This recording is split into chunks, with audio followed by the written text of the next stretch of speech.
Ok, ça marche. Alors, bonjour à tout le monde. Merci. D'abord, je voudrais remercier tout le monde et tous les participants ce matin. Il est un peu tôt en Tunisie, il est 9 heures du matin, 10 heures à Paris. Donc, on va pouvoir commencer cette activité très intéressante parce qu'elle va nous permettre de voir comment, de quelle manière Anne-François Schmitt va mettre ensemble je pense, trois domaines, trois notions fondamentales aujourd'hui dans la philosophie contemporaine qui demandent à être vraiment expliquées et qui nécessitent une bonne compréhension. Je crois Anne-Françoise aujourd'hui va nous aider à faire ça et voir un peu comment ça démarche, justement, comment elle va le faire de façon particulière. Alors, je n'ai pas besoin de présenter Anne-François Schmitt, c'est une épistémologue, je dis française ou franco-suisse, elle est née en Suisse, mais je dirais française par la langue qu'elle utilise dans la production les créations ou l'expression de ses idées. Anne-Françoise Schmitt est une vraiment femme exceptionnelle. C'est une épistémologue française très connue. Euh, je vais vraiment utiliser cette petite présentation qui, à la quatrième de couverture de son livre L'âge de l'épistémologie pour la présenter.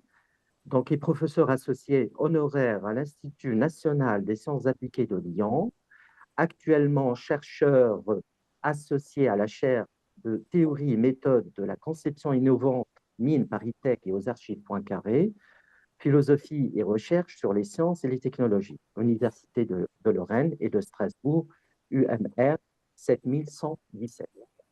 Je vais aussi profiter pour présenter ces livres. D'abord, justement, L'âge de l'épistémologie avec un sous-titre Science, ingénierie, éthique, qui a été publié chez Kimé en 2019. J'aurais dû peut-être commencer avec ton livre qui a été publié chez l'Harmattan en 2001 et qui porte sur Poincaré, les sciences et la philosophie. Je pense que c'est vraiment un livre à lire est très important pour les chercheurs parce qu'il nous permet vraiment de bien positionner Poincaré dans tout le débat, bien sûr, qu'a connu le début du XXe siècle, surtout avec la logique ou l'avènement de la logique mathématique de Russell, et sur, bien sûr, le rapport de Poincaré à l'épistémologie. Ce livre est très intéressant, surtout par sa conclusion, où il présente Poincaré comme précurseur de l'épistémologie contemporaine. Et je pense que Anne-Marie, vraiment, Anne-Françoise Schmitt, pardon, vraiment présente une lecture tout à fait personnelle de l'apport qu'a donné Poincaré dans le domaine à la fois de la logique, de la philosophie et de l'épistémologie contemporaine.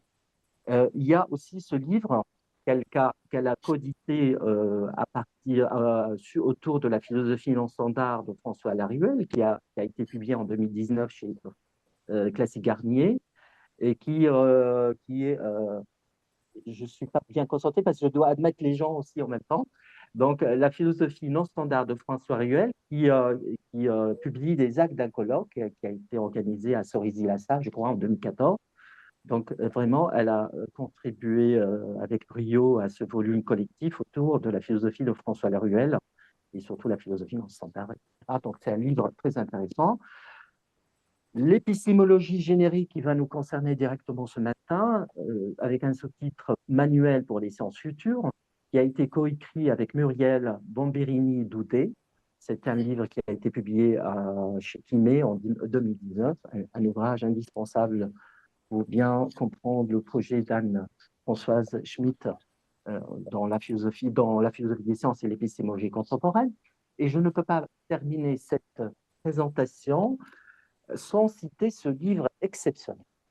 C'est vraiment, c'est l'édition de trois cours, si je me trompe, tu me corriges, inédits de Louis Couturat, qui, avec bien sûr un ouvrage qui a été coédité avec Olivier Schlaut, je ne sais pas si je prononce bien son nom de famille. C'est vraiment un ouvrage exceptionnel qui a été publié en 2021 chez Birkhauser et vraiment qui reprend trois cours fondamentaux de Louis Couturat.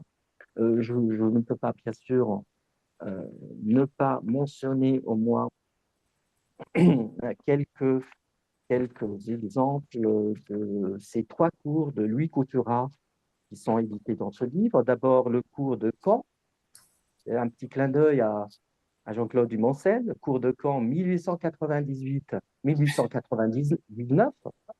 La première leçon commence sur Leibniz, la deuxième, la troisième, ensuite calcul de boules, développement des formules, etc. Ensuite, on arrive au deuxième cours 1905-1906, histoire de la logique formelle moderne. Et il y a le troisième volume, porte sur un manuel de logistique. Et c'est vraiment un ouvrage que je trouve indispensable à lire, à avoir dans sa bibliothèque, surtout pour les chercheurs et les doctorants qui s'intéressent à l'histoire de la philosophie analytique, soit en France ou dans le monde, et surtout à l'histoire de la logique des mathématiques et l'apport qu'a présenté Jules Couturat dans cette histoire. Alors, voilà, je présente ce séminaire rapidement. C'est un séminaire qui est diffusé en parallèle de la revue et bien sûr de la revue Al-Mukhatabat, que nous la publions depuis une douzaine d'années et qui est une revue trilingue, en trois langues, qui donne la priorité à des recherches et des travaux logiques en philosophie des sciences, en épistémologie, en histoire des sciences, mais aussi aux sciences sociales de façon générale. Donc, voilà, on essaye depuis fin décembre maintenant de développer cet espace d'échange, de dialogue, de conférence, autour et en parallèle de la publication de cette revue qui voudrait un peu une revue qui voudrait être un espace de promotion de la pensée scientifique et, et des méthodes scientifiques dans les sciences sociales et humaines, notamment dans les universités maghrébines et arabes de façon générale, puisque nous publions aussi, euh, avec le français et l'anglais, des articles en arabe, en langue arabe. Donc, ce matin, Anne-Françoise Schmitt va nous parler pendant une heure. Ensuite, on aura l'occasion de discuter avec elle. Donc, il faut profiter de cette opportunité d'avoir en face Anne-Françoise Schmitt pour lui poser les questions qui, qui vous intéressent. Et le titre de sa conférence ce matin est l'épistémologie générique, la philosophie analytique et les sciences sociales. C'est à toi la parole, Anne-Françoise Schmitt. Et bien sûr, la parole sera donnée après à la salle. Bonjour, merci beaucoup pour cette invitation. Je vais maintenant partager mon écran. Voilà. Et il faut que je trouve, je crois que c'est ça. Voilà. Voilà, c'est ça. Vous voyez mon écran? C'est bon? Oui. C'est visible? Oui. Bon, c'est très bien, c'est très bien.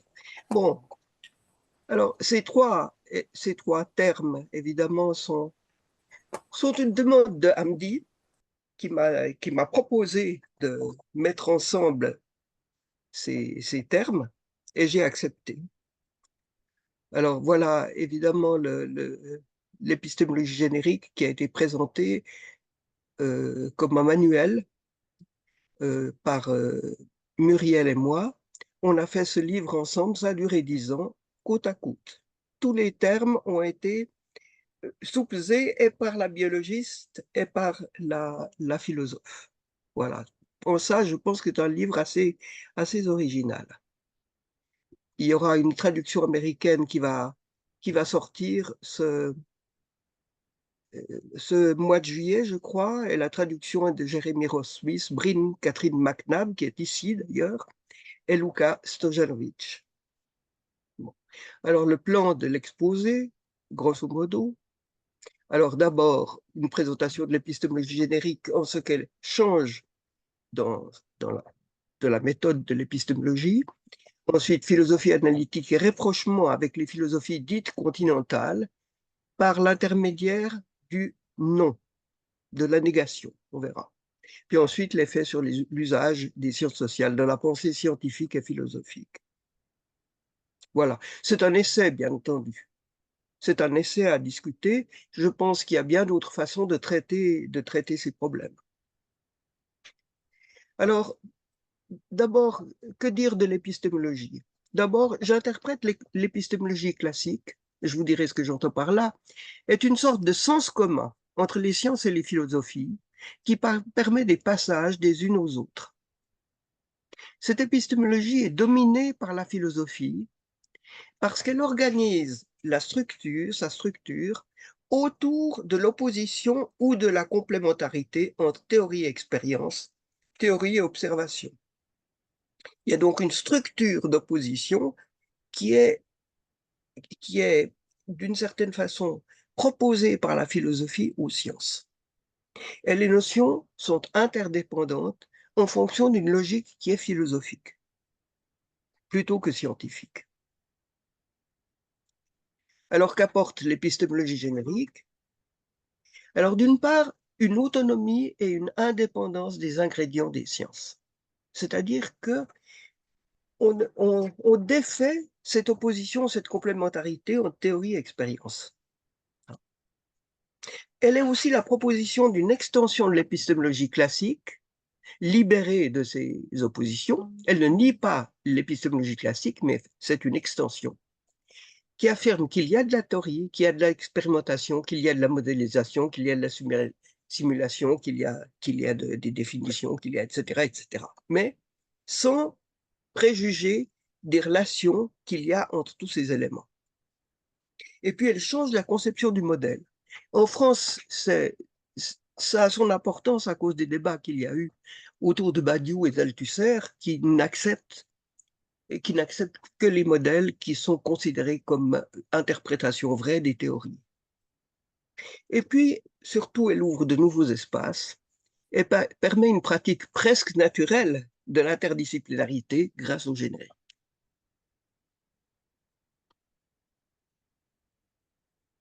Alors, depuis la biologie, c'est donc la discipline de Brielle Montbrine-Boudet, alors elle caractérise la biologie comme une gamme de disciplines, avec des méthodes hétérogènes, plus ou moins mathématisées selon les cas. Alors, pour l'épistémologie classique, la biologie est presque une science molle, parce qu'elle ne peut rêver d'une unité semblable à celle dont on rêve pour la physique, où l'hétérogénéité est comme réduite par les mathématiques. Ah, les mathématiques servent aussi justement de moyens de, de moyens d'unifier la physique. Mais cette hétérogénéité ne peut-elle être un outil pour réinterpréter les mathématiques et la physique? Est-ce que ce ne serait pas intéressant d'utiliser justement cette hétérogénéité de la biologie pour repenser les mathématiques et la physique? Alors disons que là-dessus, je cite le livre de Fernando Zalamea sur les mathématiques contemporaines. Hein, vous savez, son livre qui a été traduit en français, Philosophie synthétique des mathématiques contemporaines, ou de Jean Gaillon sur les théories intermédiaires en biologie. Hein,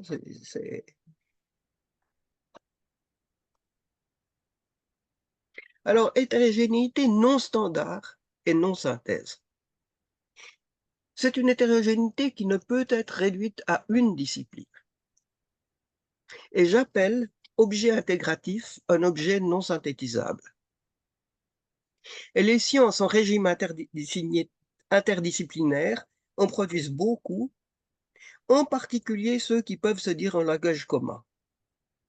Souvenez-vous par exemple de Chirac qui a dit à un moment donné que les grands thèmes de la recherche scientifique devaient être l'eau, l'environnement, etc. C'est-à-dire des termes qui ne sont pas définis par une équation, mais qui sont définis comment dire, par des choses qui sont entendables par le sens commun. Par exemple, les recherches sur l'obésité, sur le cancer, sur le caractère spécifique ou générique des virus, sur la biologie synthétique, etc., ou encore des résultats des sciences comme les OGM ou les sciences nano, ou les technologies nano, etc., qui hésitent entre science et technique. On peut voir la biologie synthétique à la fois comme une technique, mais aussi comme une science. Les nanos également. Cette alternance entre science et technique est très intéressante dans les sciences contemporaines. Alors, méthode du X. Alors là, si vous voulez, j'ai participé comme philosophe à un projet ANR sur les poissons OGM, dont le porteur était justement Muriel Mombrini-Doudet. Elle a voulu que dans ce projet, il y ait une thèse et que ce soit une thèse de philosophie. Voilà. Alors, qu'est-ce qu'il y a de particulier dans ce projet? C'est que, si vous voulez, d'habitude, on dit les OGM sont produits par la biologie moléculaire, et puis on voit qu'il y a des limites à cette biologie moléculaire. Alors on demande aux chimistes qui voient les seuils, est-ce qu'un être est complètement OGM ou à moitié, ou etc. Est-ce qu'on est vers les 0,9 de l'Union européenne, etc., etc. Et puis ensuite, il faut évidemment une juriste qui s'occupe des problèmes de comment est-ce qu'on a défini dans le droit les animaux et comment est-ce qu'on peut articuler ça avec des projets d'OGM, etc., etc. Alors, ce qu'on a fait, c'est de ne pas définir le poisson OGM comme un poisson plus une manipulation. On l'a traité comme un X, dont les propriétés sont distribuées de façon inattendue dans les disciplines concernées par leur impact, qu'elles soient des sciences dures, des sciences sociales et humaines. Cette méthode construit une place pour les sciences sociales dans l'épistémologie et les sciences. Et elle cherche à ralentir, par son organisation, le passage du résultat scientifique au produit. Ça, c'est un résultat social. Alors, c'est une méthode, on s'est aperçu que c'était une méthode tout à fait compatible avec des méthodes exercées à l'école des mines de Paris, inventée par Armand Hatchuel, hein, la méthode CK, connaissance, concept connaissance, 2 espaces distincts, qui permet la combinaison libre de concepts, d'un côté, et de connaissances disciplinaires de l'autre côté, ouvrant ainsi à une interdisciplinarité. On peut avoir un objet, le métro, mais on peut aussi utiliser des connaissances disciplinaires concernant l'aviation, ce qui va renouveler la façon dont on voit le métro, etc. Alors, si on considère que le concept, c'est le poisson avec ses propriétés, et que les connaissances sont toutes les connaissances qui permettent une formation transgénique, le poisson devient transgénique, le poisson devient un X. Donc, ce sont des méthodes qui sont relativement comparables. Et ça, on a été heureux de le découvrir, hein. Dans cette méthode, toutes les disciplines ont le même poids. On refuse l'idée qu'il y a une discipline qui est la source de ces OGM. Toutes les disciplines participent. Et chaque discipline écoute les autres, sachant qu'elle ne les comprend pas complètement. Ça, c'est très important. On sait que la compréhension n'est jamais immédiate. Et on réécrit nos propres propositions en fonction de ce qu'avancent les autres. C'est une méthode très proche de celle qu'on utilise dans les comités d'éthique, en particulier en Belgique. Quand on a choisi l'euthanasie, ça a été exactement sur des positions comme celle-là. Alors, on met dès le départ la biologie, la chimie, le droit, ce que disent les consommateurs, la philosophie, l'éthique, etc., sur le même plan. Bon, que dire de la philosophie analytique?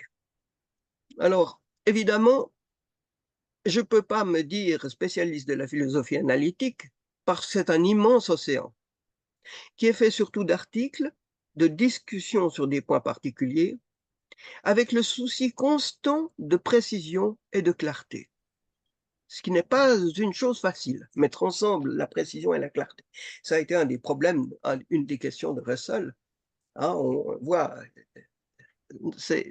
qui a montré la complexité de ce lien. Dans un premier temps, la philosophie analytique apparaît comme positive, voire positiviste.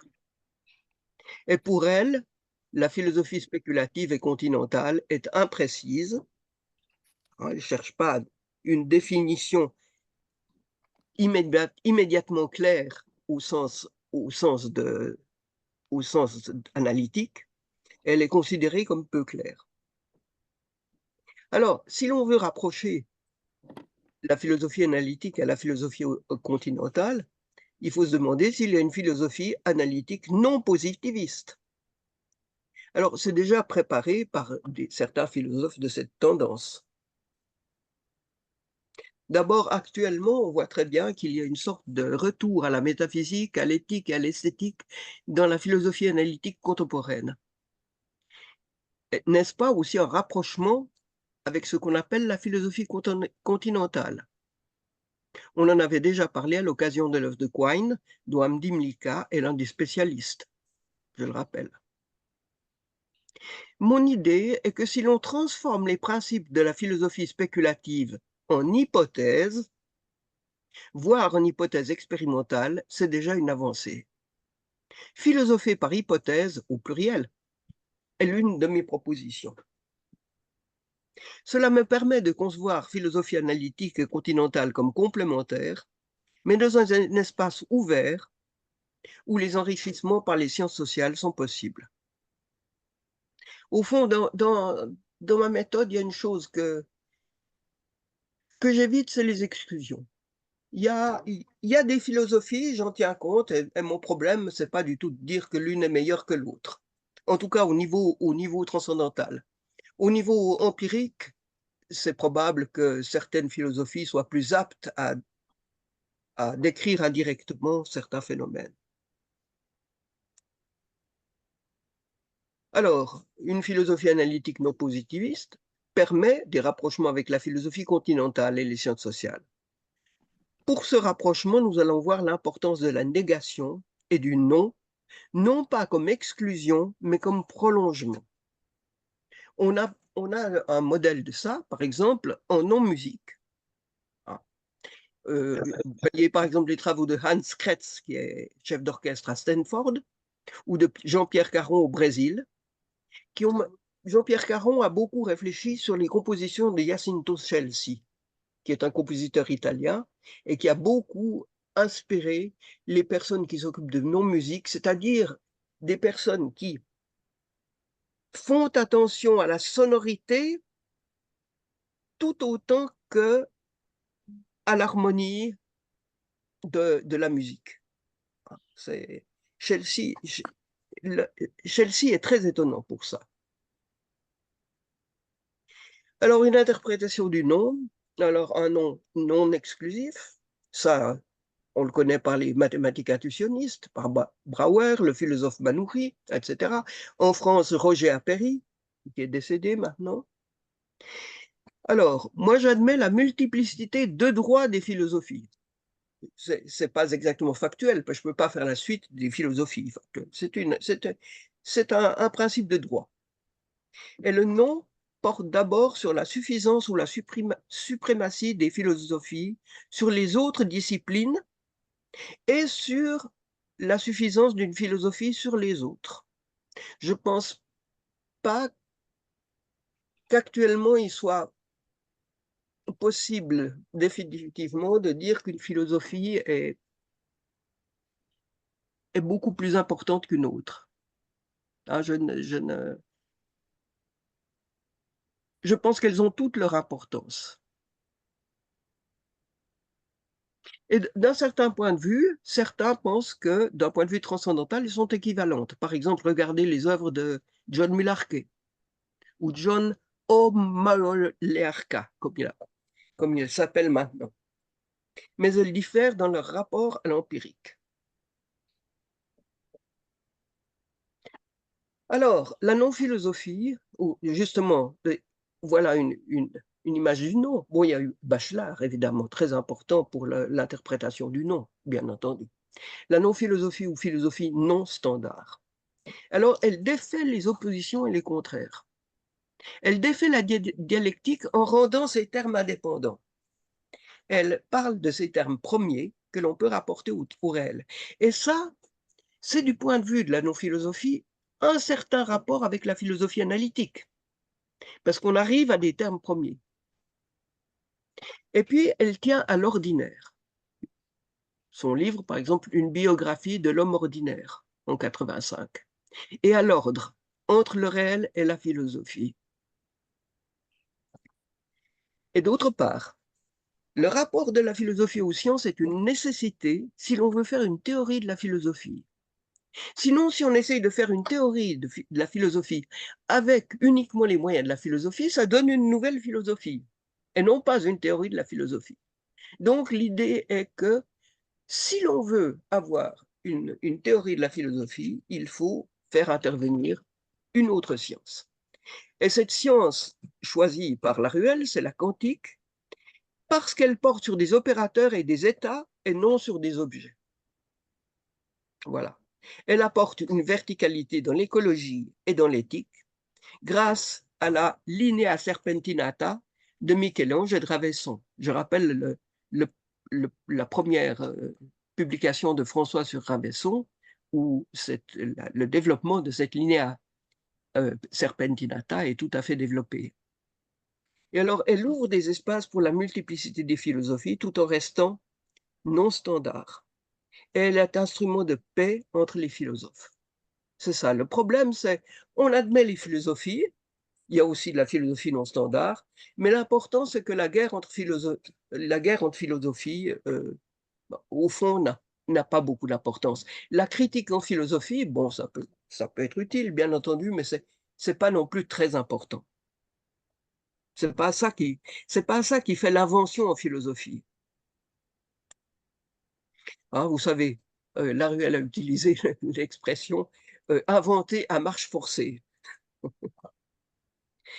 Alors, troisièmement, effet de l'épistémologie générique sur les sciences sociales. Alors, l'épistémologie générique a une conception non hiérarchique des relations entre disciplines. Elle permet de tenir compte de la réflexion sur l'usage social et industriel des résultats scientifiques. Elle est donc un instrument de ce qu'on appelle la décroissance. Elle le fait avec la contribution des sciences sociales. Je pense en particulier aux travaux de cet Allemand, son nom m'échappe, il me reviendra. On reprend la réflexion sur l'hétérogénéité pour voir si on peut trouver des communs égale X, bien entendu. Ce n'est pas des communs matériels. Et c'est aussi une décroissance de la philosophie, au sens où elle n'est plus considérée comme suffisante, mais plutôt discrète dans les deux sens du terme. Discrète, c'est-à-dire qu'elle intervient de façon pas nécessairement continue et qu'elle a son importance si elle reste, comment dire, modeste, c'est-à-dire qu'elle garde juste sa bonne mesure. C'est ça que veut dire modeste. Alors, la recherche de commun demande de rechercher ce qui fait science, ce qui fait philosophie, ce qui fait art, ce qui fait technique.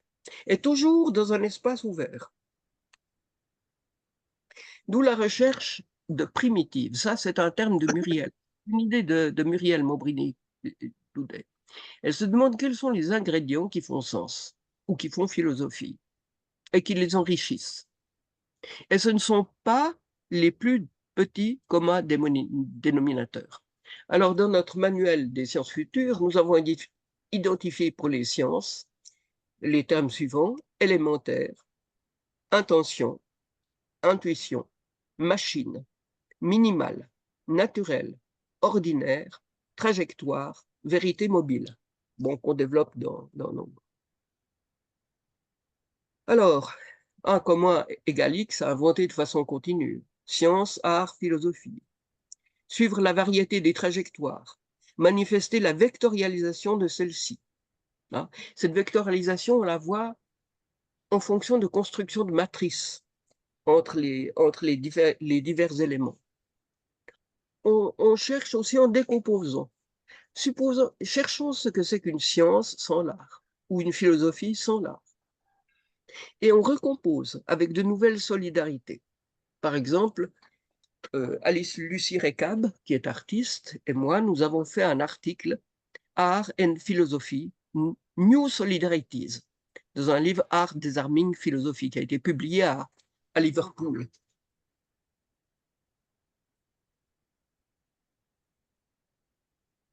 décroissance et multiplicité de droits des philosophies.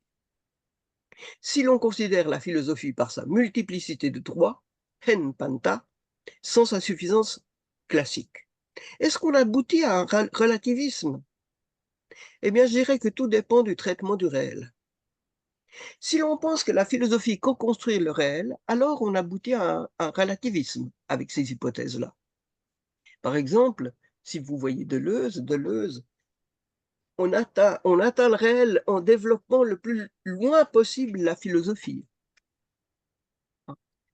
Mais si on fait l'hypothèse d'un réel qui précède la philosophie et les sciences, il n'y a pas de relativisme et les fonctions de la philosophie se modifient. Et les philosophies ne dominent pas, elles peuvent faire fonction d'opérateur sur les autres disciplines. D'opérateur, on va voir ça.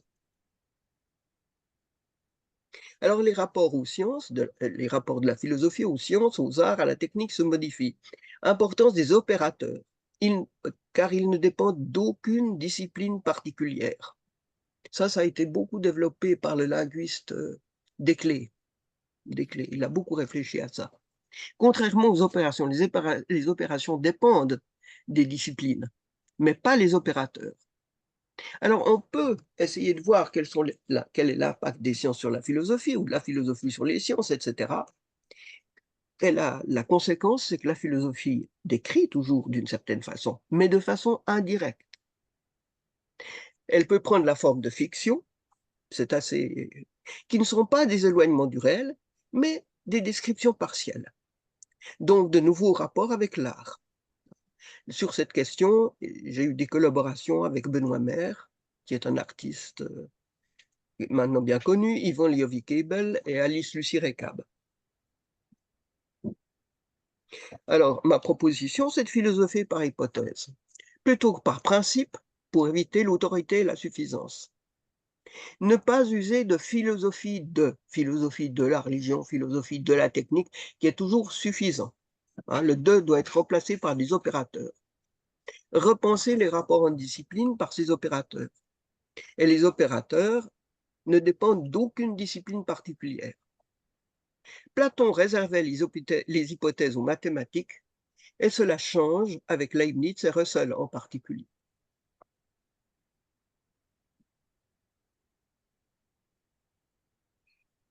Et puis voilà une bibliographie des travaux que j'ai faits sur Poincaré. Il y a deux des ouvrages qui ont été republiés, c'est le Poincaré et c'est l'âge de l'épistémologie.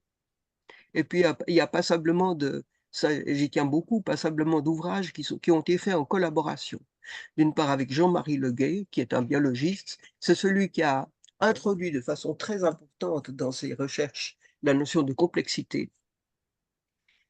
Un autre ouvrage avec une équipe qu'on a appelée Academos,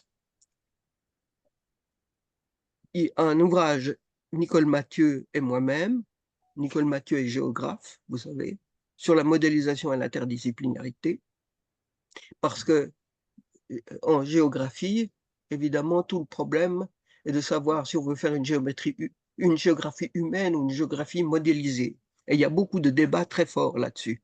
Et nous avons fait un livre sur ces questions-là en fonction de 6 disciplines, en invitant des personnes qui sont très expérimentées dans leur domaine, avec Muriel Mombrini, avec Yvan Liovi-Keibel, une topographie discrète que nous avons faite, et puis les scripts, Le silence du futur, en 2021, et en juillet va paraître les scripts 2, le cogito des multiplicités, et puis j'ai fait, ça a été 20 ans de travail, l'édition de la correspondance entre Bertrand Russell et Louis Couturat, qui a été édité chez Quimet, en 2 volumes. Voilà à peu près l'ensemble de mon expérience et de la façon dont je peux traiter de la philosophie et de ses rapports aux sciences et aux arts. Voilà. Je suis au fond philosophe parmi des scientifiques et philosophe parmi des artistes.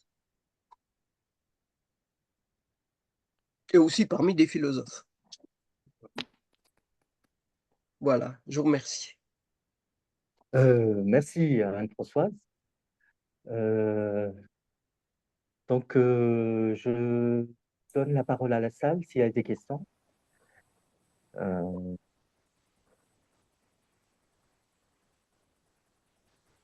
Vous pouvez activer vos micros, hein, donc, et, Oui. alors, Est-ce que je peux intervenir? ah oui, Oui. Jean-Claude, je Oui. t'en prie. Oui, Jean-Claude donc Dumontier. merci Anne-Françoise pour cet exposé maîtrisé sur une pluralité très, très difficile.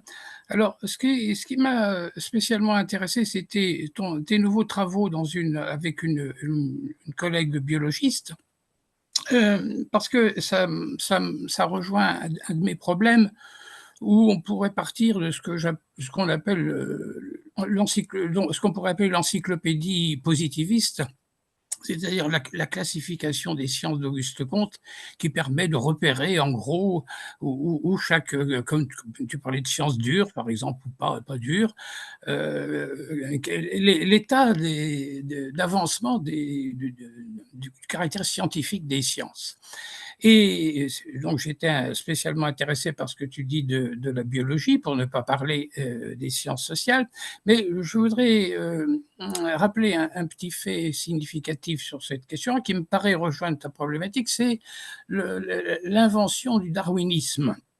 Parce que l'invention du darwinisme, comme je crois le raconte l'histoire des sciences, je ne sais pas si tu en sais davantage que moi là-dessus certainement, mais il y a eu une inspiration de Malthus, donc on voit le fonctionnement du tout scientifique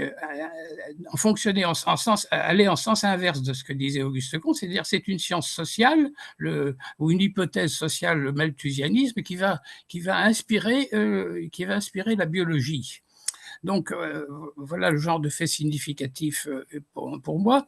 Et puis deux repères par rapport à ce que tu dis. Comment dirais-je? D'une part, la célèbre parole de Kant dans la troisième critique où il dit il n'y aura jamais de Newton du brin d'herbe. Du bras d'herbe, absolument. Voilà. Et puis, d'autre part, l'autre grand repère pour moi, à l'autre pôle, si on peut dire, c'est la formule ADN. Parce que ADN, ça me paraît, dans la biologie, l'équivalent un peu de ce qu'est E égale MC2 Oui. dans la physique, ou, comment dirais-je, la formule de E puissance pi en mathématiques, etc. C'est une formule Carrefour qui nous permet de résumer l'état de scientificité d'une science. Voilà, c'est ça. Alors, il me semble que, comment dirais-je, il me semble que tu es sur cette problématique-là, avec une autre approche, évidemment, puisque en partant de la biologie, tu peux tenir un discours beaucoup plus précis que celui que je tenais. Mais il me semble que nous sommes sur ce terrain-là, c'est-à-dire sur le degré, comment dirais-je, d'avancement des différentes sciences dans une encyclopédie pensée d'abord de manière positiviste. Oui, voilà. Alors, je ne Oui, sais oui. pas si ça a une pertinence sur ce que tu as dit. Bien sûr que ça a une pertinence. Euh, comment dire, au milieu du XXe siècle, on pensait qu'on pouvait avoir des critères au fond assez positifs et identifiables pour parler d'une science. Maintenant, je pense que avec tous les résultats interdisciplinaires, la question est beaucoup plus compliquée, mais ça ne veut pas dire qu'elle n'ait pas de solution. Elle a une solution en recherchant les compatibilités. Vous faites un ensemble de modèles interdisciplinaires. L'important est que chacun des modèles soit compatible avec les connaissances fondamentales de sa propre discipline. Ça, c'est tout à fait fondamental. D'ailleurs, les accidents technologiques, hein, je crois tous, sont, sont des accidents qui font que on a utilisé des modèles non compatibles. C'est le cas, par exemple, on sait très bien ce qui s'est passé à Fouriani, vous savez, ce stade qui s'est effondré. Hein. Simplement, l'ingénieur qui a fait ça, qui était un INSA de Toulouse, a fait un petit modèle qui était incompatible avec les lois de Newton. Donc, évidemment, ça, c'est... Voilà. Donc, si vous voulez, la recherche des compatibilités remplace un peu la question des sciences. Et ça déplace aussi la question des idéologies. J'ai remarqué dans les travaux interdisciplinaires que l'idéologie arrivait quand on écrasait une discipline par une autre. Là, il y a des effets idéologiques qui arrivent tout de suite. Et ça déplace la question de l'idéologie telle que la pratique, par exemple, Badiou, qui pense que toutes les personnes qui travaillent avec des modèles qui ne sont pas des interprétations vraies de la théorie sont idéologiques. Là, maintenant, il y a des travaux qui sont très importants, par exemple ceux de Franck Varenne en France, mais aussi aux États-Unis. Il y a une quantité de travaux là-dessus qui nous montrent qu'on peut traiter des modèles avec une certaine indépendance, ça c'est surtout moi qui l'ai développé, une certaine indépendance par rapport à la théorie et l'observation, en ouvrant les champs, mais toujours avec ce critère de compatibilité. Voilà un peu comment je peux te répondre. Oui, il y a une scientificité, ça je n'en démordrai pas, mais elle ne peut plus être vérifiée entièrement de la façon dont on l'a fait avec avec le cercle de Vienne, etc. Voilà. D'accord, merci. Donc, c'est presque une interprétation leibnizienne. Je suis désolé, mais bon, on a chacun ses petits défauts. C'est de l'irénisme, disons. Pardon, c'est?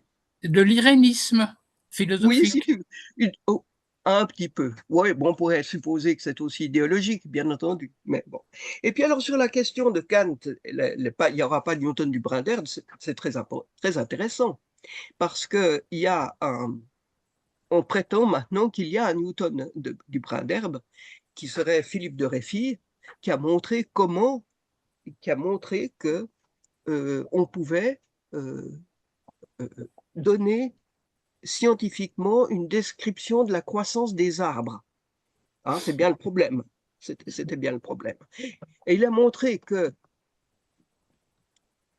c'est très intéressant qu'on arrive à le faire en prenant des spécialistes de toutes sortes de disciplines, en leur disant de surtout ne pas s'occuper des arbres, de ne pas s'occuper de l'objet sur lequel il y aura des conceptions. Ils disent, vous faites ce que vous voulez, mais il y a une condition, qui est une condition là purement mathématique, c'est que vous devez être compatible avec des fonctions récursives, parce qu'ils pensent que le développement des bourgeons est une affaire récursive. Voilà. Et ensuite, il a une quantité de travaux très différents qui ne portent pas nécessairement sur les arbres, mais qui lui permettent d'articuler des éléments informatiques et mathématiques qu'on n'aurait jamais trouvés si on s'était dit on va parler des arbres. Et ça, au fond, cette question est très importante. Dans sa direction de centre de recherche, Muriel Mombrini a dirigé un centre de recherche de biologie, elle a fait très attention à ça. C'est ne pas coller tout de suite des interprétations euh, qui cachent exactement ce qu'on cherche. Mais évidemment, c'est difficile. Ça demande de pouvoir comment dire, de pouvoir avoir un peu de mouvement entre les disciplines. Comme l'a fait Poincaré. Poincaré, pour ça, est un très bon modèle. C'est extraordinaire, Poincaré. Il travaille sur les groupes arithmétiques et il a immédiatement des idées sur la stabilité du système solaire. Bon, c'est extraordinaire. Voilà, sur l'ADN, évidemment, on peut résumer des sciences à des notions on pourrait résumer la physique à la force et au mouvement, la biologie à l'ADN, etc. Mais au fond, je ne sais pas si on va très loin par là. Et l'ADN, comment dire, est assez riche pour que les combinaisons soient excessivement nombreuses. Et puis d'autre part, il y a en même temps, on développe une épigénétique où l'on montre comment cette génétique est modifiée par les situations, etc. Voilà. Et là aussi, euh, je chercherai toujours des conditions de compatibilité.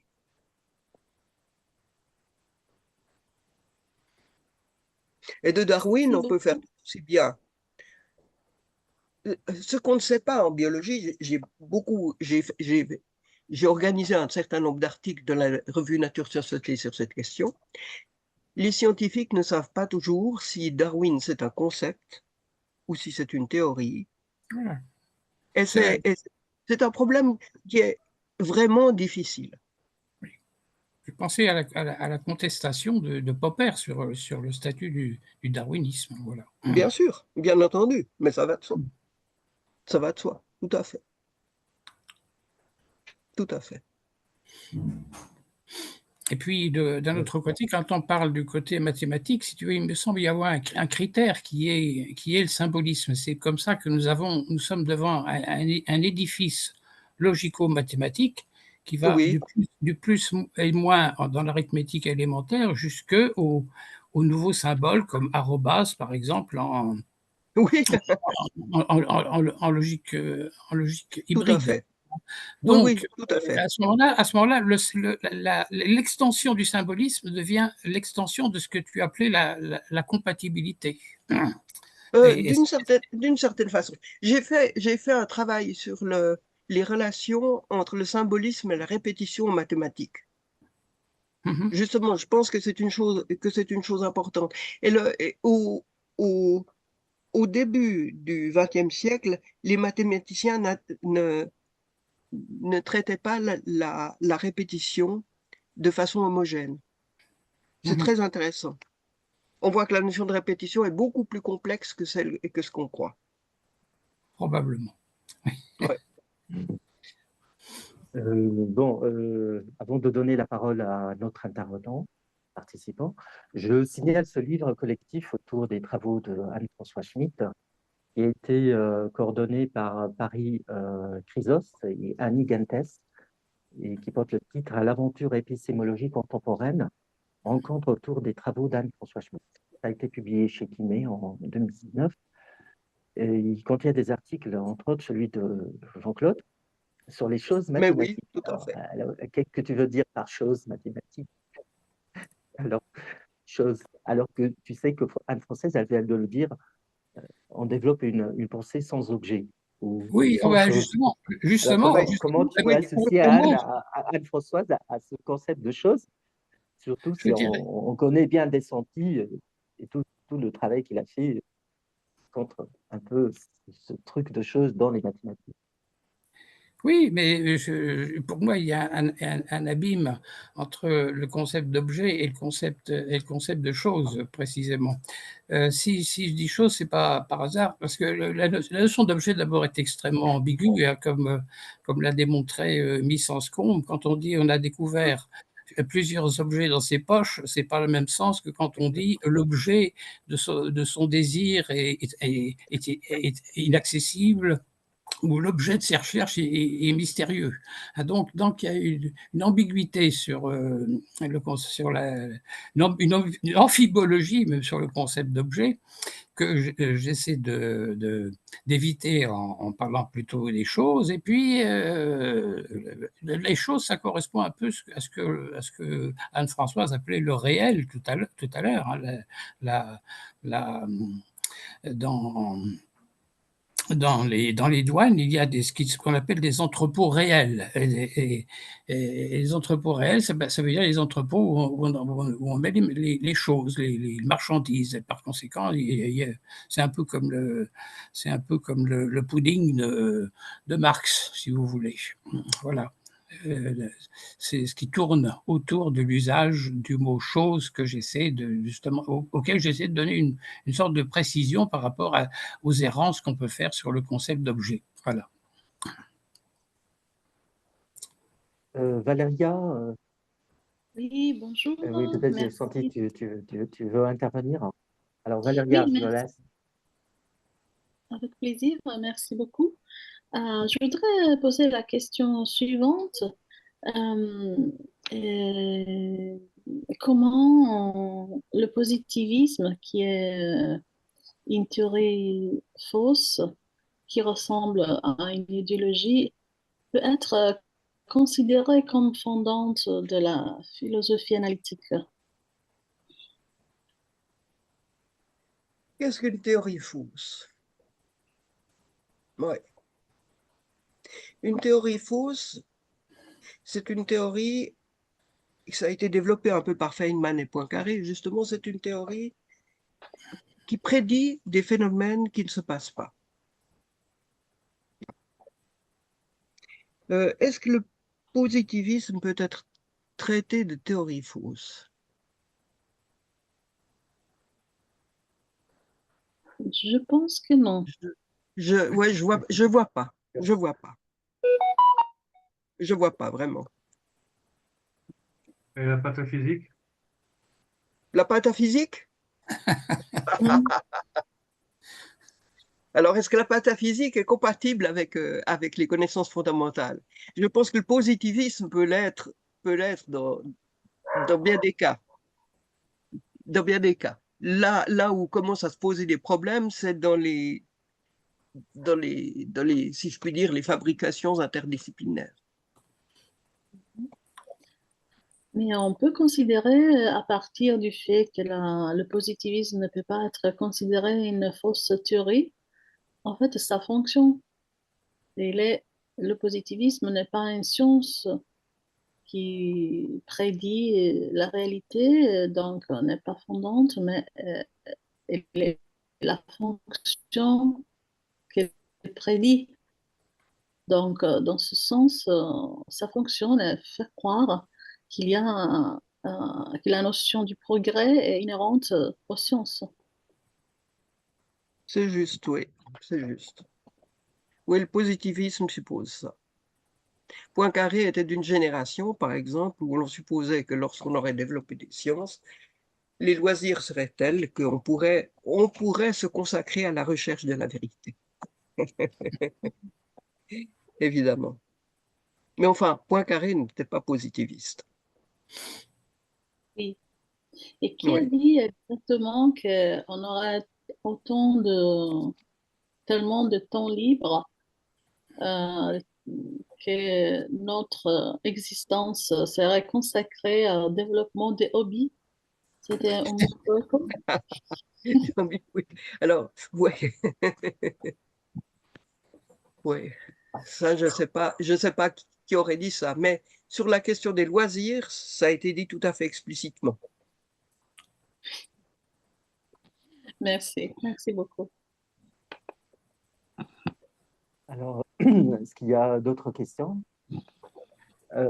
Tu restes, Anne-Françoise, un peu proche d'Auguste Kant, enfin, parce qu'il cherche à développer l'idée du positivisme comme philosophie générale, qui Oui, englobe toutes les spécialités, c'est-à-dire chaque discipline achemine ou doit expliciter le positivisme tout ou à sa fait. contribution au développement du positivisme. Mais ça reste une philosophie, c'est-à-dire Mais ce n'est pas oui, une théorie tout à fait, scientifique vérifiable tout à fait. ou qui a la même. C'est une possibilité philosophique, Oui, plutôt c'est que scientifique, bien entendu, bien c'est- entendu. C'est-à-dire, est-ce qu'on peut mettre sur le même plan, et justement par rapport au réel, à supposer qu'il existe, qu'il y a un réel qui n'est pas conceptualisé, qui peut être en soi, connu en soi, ou qui existe en soi, est-ce qu'on peut mettre sur le même plan toutes les philosophies? Ça dépend de quel point de vue. On peut les mettre sur le même plan. On peut les mettre sur le même plan du point de vue des a priori et du transcendantal, mais on ne peut pas les mettre sur le même plan du point de vue empirique. C'est un petit peu, oui, il y a une sorte de jeu là. Justement, c'est la quête de sens qui fait la philosophie. C'est la construction, on peut dire, l'élaboration d'idées ou de concepts, ou de création de concepts qui fait justement proprement le discours philosophique. C'est pas l'empirique. Et Je dirais que c'est plutôt la construction d'espace de pensée. Quand une philosophie habite un monde, d'une certaine façon, elle cherche à décrire quelque chose de ce monde, mais elle en simule en même temps d'autres. C'est jamais tout à fait ça. Donc, le Donc, positivisme peut apparaître dans cet espace de connaissance, de cet espace comme un espace de la pensée. Mais en effet, cet espace n'est pas rejoignable. Donc, il est faux et en même temps, il peut être, ne pas être faux. Ce qui est un peu le paradoxe fondant des sciences. ouais. Moi, je pense que des gens comme Schlick, par exemple, ont essayé de poser justement ces questions-là de façon importante et en remplaçant justement l'idée d'un positivisme pointilliste par une encyclopédie. Le problème éventuel du, du positivisme, c'est une sorte de pointillisme. Alors, par exemple, si on traite de la musique, le pointillisme ne suffit pas. Tout dépend, tout dépend de la façon dont on traite du continu et du discret. Mhm. C'est très intéressant. Je vous remercie. Et, votre dernière considération m'a fait souvenir à l'esprit euh, le discours d'une scientifique quantique et Sophie qui a parlé de la perplexité dans l'univers par rapport à la quantique, justement. Oui. Alors, la question de la quantique, c'est très intéressant. La quantique, c'est une science qui est complètement, mais complètement mathématisée, en particulier par l'algèbre. Complètement mathématisée. Moi, j'ai suivi des cours de quantique, et le langage, c'est tout se passe comme si, et puis vient une nouvelle équation.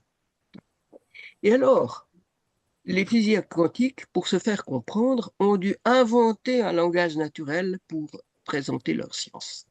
C'est la première fois que ce type de problème est arrivé.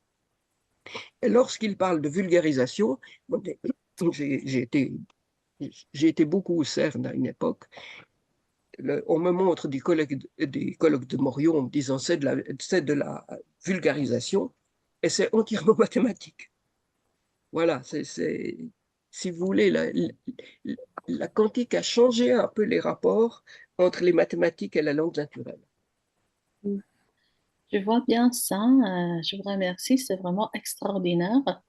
Et voilà, on pourrait peut-être en conclure que le langage, à ce moment-là, au moment où les êtres humains découvrent l'existence de la physique quantique, n'est qu'une adéquation, en fait, une adéquation. Donc, n'est pas en effet quelque chose de fondé, mais c'est une adéquation pour comprendre et pour communiquer une réalité qui en réalité est vraiment supérieure au langage même, à l'être humain. Voilà.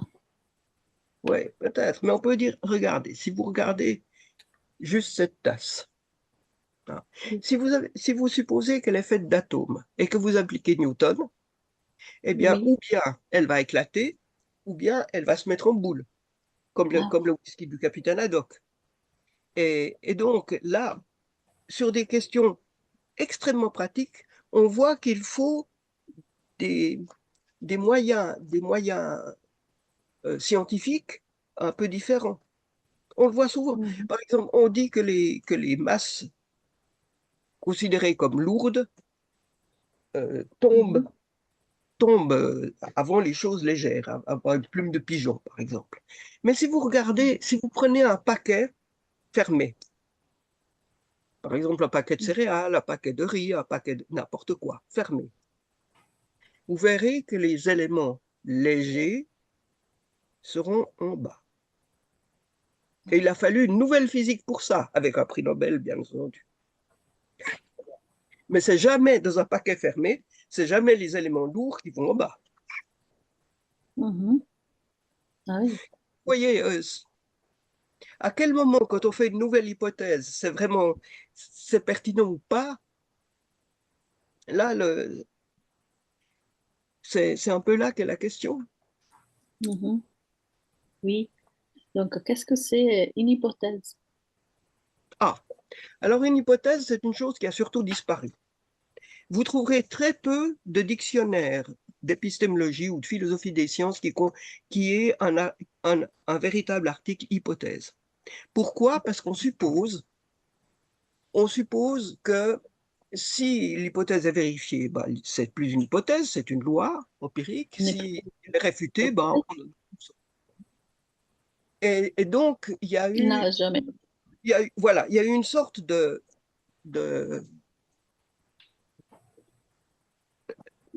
on n'a pas véritablement examiné l'hypothèse. Mais on peut voir les choses autrement. Quand vous faites en logique une hypothèse, c'est une façon couper, de couper ou de reprendre un raisonnement à un autre moment. Il y a toujours un effet de coupure avec l'hypothèse qui est extrêmement intéressant. Moi, je pense que quand Poincaré écrit La science et l'hypothèse, justement, il comprend ça. Ça, c'est une des grandes forces de Poincaré, cette fois, et chez Leibniz aussi. D'ailleurs, Poincaré connaissait Leibniz par Boutroux. Et quand Boutroux a édité l'un des travaux de Leibniz, Poincaré en a fait une annexe qui est, qui est tout à fait extraordinaire et qui montre justement des compatibilités entre les mathématiques de Leibniz et ses positions philosophiques. Mhm. Merci. Et si je peux ajouter une dernière question, donc si l'hypothèse est quelque chose qu'on ne peut pas connaître, mais elle existe en tant que concept, comment peut-on accepter ce paradoxe? Une hypothèse, c'est pas un... Ah, vous parlez du concept d'hypothèse? Oui, il existe en tant que concept parce qu'il est dans notre tête, donc il existe, mais il n'est pas connaissable. Donc, je me demande comment cela peut être, peut se passer. C'est pas que l'hypothèse n'est pas connaissable. C'est que en ayant une idée positiviste de la science, on suppose que les hypothèses doivent disparaître. C'est ça. Oui. Mhm. Donc, si l'on réintroduit l'hypothèse, la notion d'hypothèse dans une conception de la science, ce sera évidemment une conception qui ne sera plus complètement positiviste. D'accord. Donc, qu'est-ce que peut remplacer dans la pensée humaine le concept d'hypothèse? Parce qu'il me semble, Bien, il y il a me des gens semble qui l'ont fait, qui l'ont remplacé par l'idée de monde possible. l'idée de monde De monde possible. possible. Et de multiplicité des mondes. Et ça a été, bon, c'est une idée de Leibniz déjà, mais ça a été beaucoup fait avec des gens qui ont utilisé des concepts fondamentaux de la quantique. Est-ce que cela ne revient pas à dire l'hypothèse en d'autres mots, c'est-à-dire qu'il y a des réalités dont nous apercevons l'existence, mais que nous n'arrivons pas à connaître? Non, comment je vérifie l'hypothèse? Moi, je le verrais sous la forme de coupure dans une continuité. C'est comme ça que je la caractériserais. Comme quelque chose qui permet d'ouvrir un nouvel espace. Voilà. Ou Ah, qui permet des répétitions. Ou qui permet des répétitions dans un raisonnement logique. d'accord. Ok. Très Je bien. vois un peu. Euh, merci Valéria. Il y a une question Merci à vous. de Bryn McNabb, alors qui vous dit Anne-Françoise. Bonjour Anne-Françoise, je vous remercie pour la présentation. Je suis familier avec l'épistémologie générique, comme vous le savez, mais je suis curieux du lien que vous faites aujourd'hui entre le non-in, non standard, et l'intuitionnisme. Le S'agit-il non-standard est, je n'ai pas compris la suite. le non trait d'union in, non standard, le non in non standard et l'intuitionnisme? S'agit-il simplement Ah, de l'interdiction du double négatif dans la logique intuitionniste ou s'agit-il plus généralement d'un prolongement de la logique classique? c'est une très intéressante question. Posée par Bryn McNabb. Oui, Que tu Bryn pensais connaître, McNabb hein? est l'une des traductrices de l'épistémologie Ah, très générique, bien. justement. Tout à fait. Elle fait une thèse sur la non-phénoménologie et les fonctions récursives. Alors, elle Ah, fait des travaux tout à fait remarquables. Oui, alors, évidemment, lorsque le juste nom, pour la traduction de générique, nous, on a du mal à traduire générique en arabe. Donc, oui, je lance un message à tous ceux qui nous écoutent pour m'aider à traduire ce terme-là. Et justement, je reviens sur cette notion-là et le transfert que tu fais subir à ça de la philo à l'épistémologie. C'est-à-dire comment tu vas lui donner une ramification peut-être tout à fait riche et nouvelle. Donc, je te laisse la parole. attends, je n'ai pas entendu les derniers mots. Est-ce que tu pourrais C'est-à-dire, parler? Oui, comment chez toi on passe de cette notion, le générique, c'est-à-dire qu'il y a un sens philosophique, on peut dire général, on le trouve chez Badiou, chez d'autres, mais à oui, un j'ai sens fait beaucoup Urbach. plus proprement épistémologique, beaucoup plus proche, enfin, relié au domaine de la philosophie des sciences. Oui, oui, oui. Et Alors, ma question aussi, comment disons, le générique, c'est une réponse à un universel autoritaire. C'est un universel surbaissé. Et donc, c'est une forme de réduction. C'est à sa façon une sorte de rasoir d'Occam. Hein, c'est comme ça que Feuerbach l'a utilisé. Et aussi bien chez Badiou que chez Lervel, il y a toujours une idée de réduction avec la question du générique. Mm. Et Euh, une façon de traiter d'une façon un peu différente les rapports entre l'universel et le particulier. d'accord. mm. Alors, comment est-ce qu'on pourrait traduire ça par d'autres termes?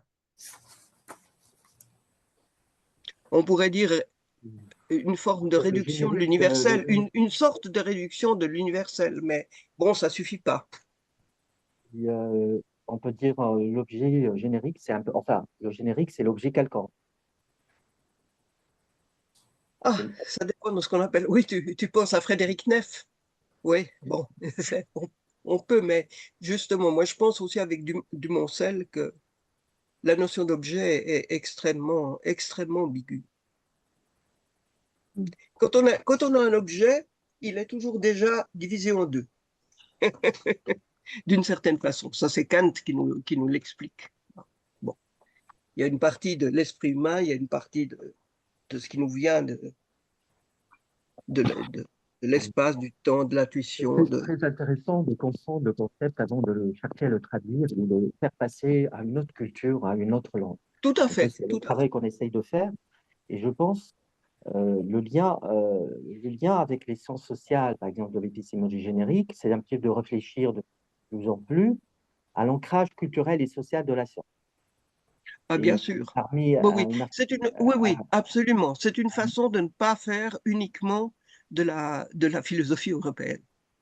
Et de ça, la philosophie européenne, voilà. on a fait une plateforme, Muriel Brigny et moi, sur Miro, où justement on propose de développer des philosophies discrètes. Voilà, si ça intéresse certains. Tout le monde peut déposer ce qu'il veut dans la mesure où justement il respecte les principes de non-autorité. Est-ce un principe autoritaire? Ça, bon, Et tout ça passe autorité. par un travail de clarification du vocabulaire scientifique. Oui, oui, on peut, Et, oui. c'est-à-dire quand il s'agit, par exemple, dans enfin, l'enseignement philosophique ou épistémologique en langue arabe, c'est très important, c'est un travail très important à faire parce que nous trouvons parfois des traductions, qui ne, c'est-à-dire qui ne reposent pas, qui ne sont pas réellement fondées sur cet effort de compréhension et de clarification et de Bien maîtrise sûr. et d'acquisition du sens vraiment toujours évolutif du vocabulaire scientifique. Par exemple, si on prend la notion d'égalité, Oui, égalité et tout ce qu'à historiquement parlant, elle a connu comme renversement, etc. oui, Et même au sein même enfin, du champ social ou de l'épistémé, on trouve des usages tout différents à fait, du tout égalité. à fait, tout à Et, fait. Les mots peuvent avoir des sens tout à fait différents selon les champs disciplinaires ou les pratiques sociales que nous avons, c'est sûr, c'est sûr. donc, je pense que c'est la notion de générique en ce moment, qui est une notion très importante, fondamentale, connaît ça. C'est-à-dire il s'agit de traduire ou de transférer, de passer ça dans Tout à fait, tout à notre fait, culture et notre langue. tout Et à je fait. pense que c'est vraiment très important de décider comment traduire ce mot. Par exemple, moi, j'utilise les lettres arabes pour écrire, comme avant, autrefois, les philosophes arabes utilisaient, par exemple, il y a des confusions, certes, ils confondent entre le nom d'Isagoge Mhm. et le fait il s'arougit, ça devient un mot comme introductif, c'est un préambule à la logique.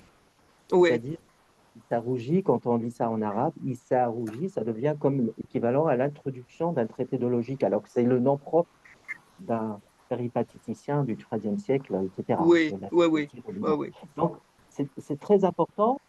Et là, parfois, on trouve sur le marché, peut-être M. Hassan est d'accord avec moi, sur le marché arabe, je veux dire, des traductions d'ouvrages très techniques, pointus, qui Oui, n'ont pas fait cet effort de de maîtriser à juste titre le sens du vocabulaire scientifique et philosophique. Et mhm. ça nous pose vraiment beaucoup de Oui, problèmes oui, dans c'est sûr. l'enseignement. Cody. Et l'un des Oh, objectifs, c'est on cherche un petit peu à limiter les dégâts en ce sens. Alors, je ne sais pas qui a. Merci de Oui, oui, c'est sûr. participer. Mais il est probable qu'une traduction ajoute toujours quelque chose d'autre. Oui, Hein. absolument. On fait pas une traduction n'est pas innocente. Ah, Et c'est très intéressant parce que ça ouvre de nouveaux champs. oui, tout à fait. Même quand elle est malheureuse, c'est-à-dire quand elle est. Même quand elle est malheureuse, absolument. Même quand elle est malheureuse. C'est tout à fait vrai. Les traducteurs arabes du 9e, 10e, ils ont parfois confondu des traités, des fragments de Platon avec des fragments d'Aristote, ce qui a fait que Oui, oui, oui, oui, ils ont pris la théorie de la procession de l'émanation comme étant un élément de l'aristotélisme ou du péripatétisme, alors qu'il oui, relève oui, d'une autre tout à fait. Mais c'était heureux, c'était un mélange heureux oui, parce oui. qu'il a fait développer d'autres espaces de Mais réflexion. bien entendu. Et Et sans ça, ça, nous n'aurions pas la tradition d'Aristote. Sans cette tradition arabe, on n'aurait pas. On n'aurait on aurait absolument, presque plus absolument, Aristote. Ouais, ouais, ouais. sans Averroès, tu veux dire. Ah oui, absolument, absolument. Ouais, ouais. Oui, justement, pour ne pas. Notre prochaine conférence, le 29, sera donnée par Laura Moaté, qui a soutenu avec brio une thèse à Tours en 2023 Très sur bien. justement la philosophie ou la logique médiévale. et elle va nous présenter une conférence sur la noétique médiévale et figure d'Averroès. Le cas de l'imaginatio per intellectum. Ah Ce oui, sera le 29 juin dans cet espace à 19 heures heure de Paris par Laura Moaté et c'est très bien. nous serons C'est heureux très bien. de la- de l'accueillir dans cet espace. Sur la Alors, logique médiévale, il faudra inviter une fois Dominique Bouillon, qui a édité Isabarella, d'accord, qui a fait un très beau travail d'édition et de commentaire de la logique médiévale du XIIe siècle. très intéressant. Ouais, ouais, ouais. Là aussi. Voilà, c'est très bien de voir ces complémentarités.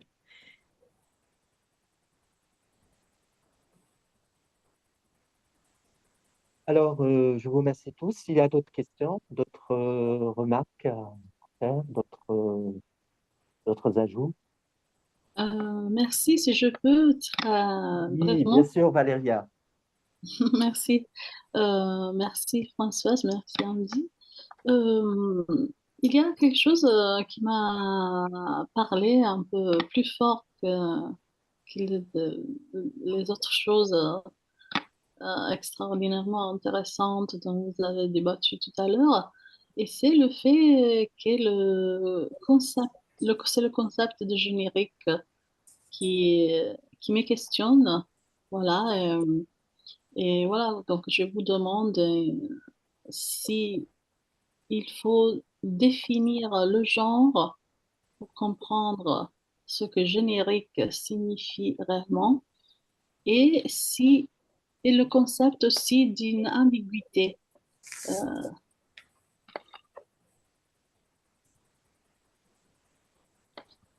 Générique et genre, évidemment, c'est un peu, c'est la même racine.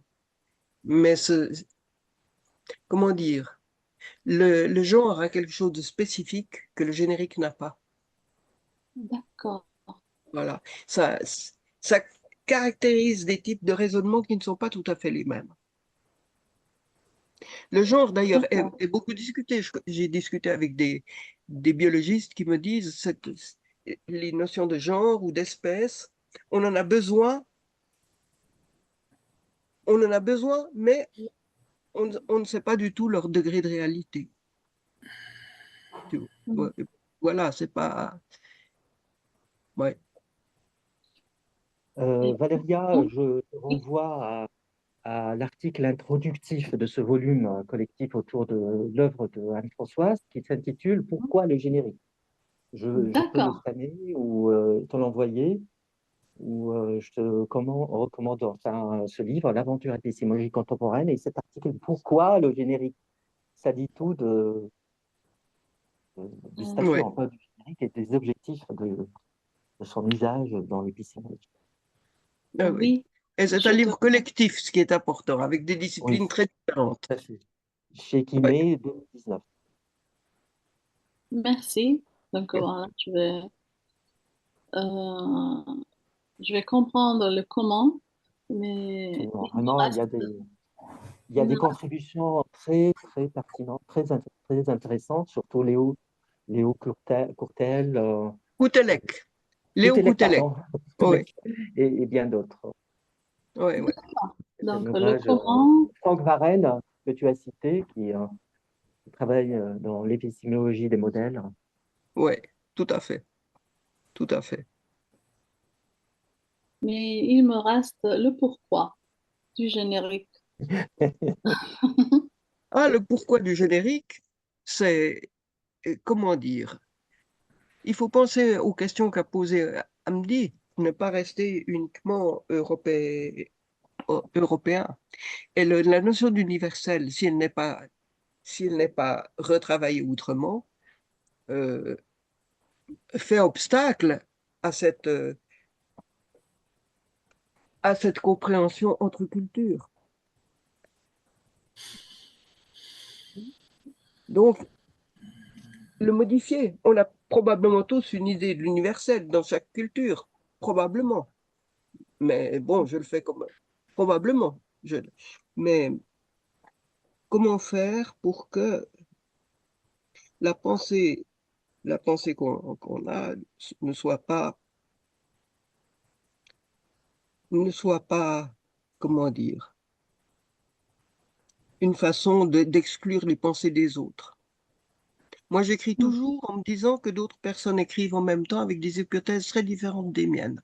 Et en me disant, qu'est-ce que ça change dans mon écriture de savoir ça, de le savoir, et de ne pas exclure ça. Alors, il y a eu comment dire, dans le pourquoi, il y a parfois certains affects de la philosophie. Je me souviens d'un colloque qui a été au Japon sur la ruelle et l'école de Kyoto. Et je me souviens d'un philosophe japonais qui disait, vous, occidentaux, vous philosophez à cause de l'étonnement, bon, peut recouvrir énormément de choses, hein. Nous philosophons à cause d'un océan de tristesse. C'est une image très belle. Oui, d'un océan de tristesse. Et donc, d'une certaine façon, le pourquoi, il peut pas être expliqué entièrement par les affects. Mais les affects jouent à ça. Quels sont les affects? Comment est-ce que, quand vous faites de la philosophie, vous estimez quel est votre degré d'intimité avec la philosophie? C'est relativement important, ça. Et c'est un objet extérieur et c'est quelque chose que, voilà. Ça suppose d'ailleurs toute une discussion de la notion du jeu qui est faite partiellement dans les scripts 2 qui vont paraître ce mois-ci, au mois de juillet. Voilà. Voilà. Je dirais simplement, il y a de la philosophie et je suis là. Et le jeu est simplement un témoin d'humanité qu'on peut passer. Le jeu, c'est pas un moi, c'est un témoin d'humanité, tout simplement, qui se passe d'un Merci. individu à l'autre. Merci Françoise. Un grand, grand merci Andy. Merci.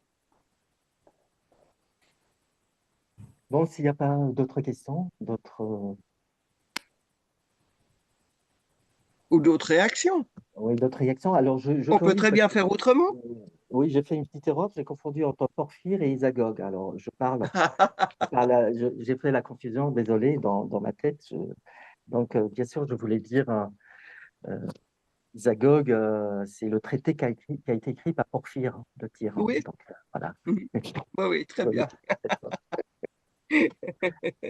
Alors, je vous dis encore merci d'avoir participé à cette activité autour de la revue Al-Muhatabet. Et je vous donne rendez-vous donc le 29 pour écouter Laura Moaté qui va Très nous bien. parler d'Averroès et le cas de l'imaginatio per intellectum. J'espère que mon Très latin, bien. je ne l'ai pas perdu, parce que je ne l'avais pas. Et bon, Merci merci beaucoup. beaucoup et à très bientôt à tout le Au monde. revoir. À bientôt. À très bientôt. Très À bonne, très très bonne bientôt. Et journée. merci. Bonne journée. Merci à Merci. tous. Voilà. Merci beaucoup.